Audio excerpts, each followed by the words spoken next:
আজকে রান্না করব দই কাতল।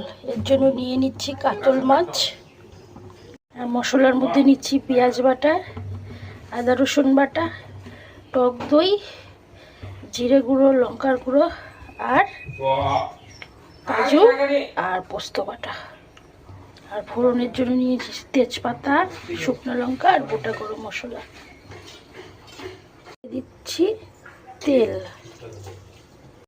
মাছটাতে আমি খালি তেল লবণ মাখাইছি, হলুদ মাখাইনি। তেল গরম হয়ে গেছে, এখন মাছটা দিয়ে দিচ্ছি।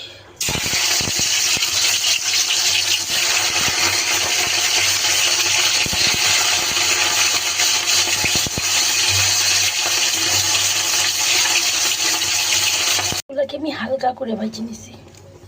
আচ্ছা, তেলটার মধ্যে দিয়ে দিচ্ছি তেজপাতা, শুকনো লঙ্কা আর গোটা গরম মশলা। দিচ্ছি পেঁয়াজ, আদা রসুন বাটা,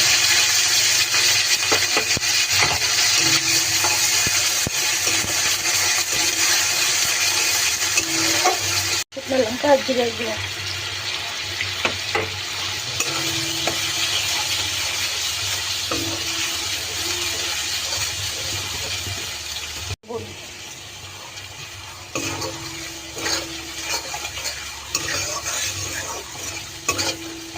জল দিয়ে মশলাটাকে ভালোভাবে কষে নেব।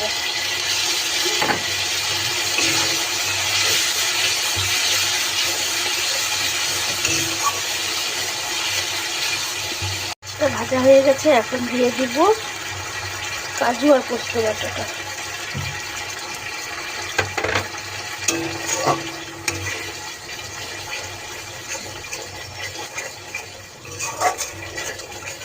টক দই,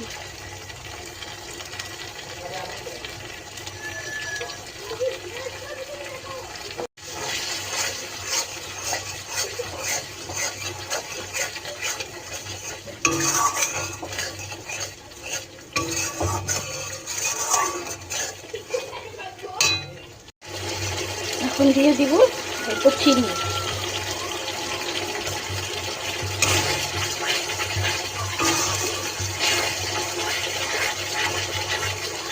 এখন দিয়ে দিব সামান্য পরিমাণের জল,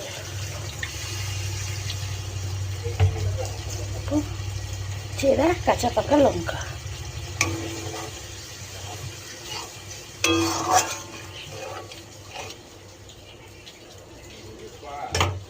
মাছগুলো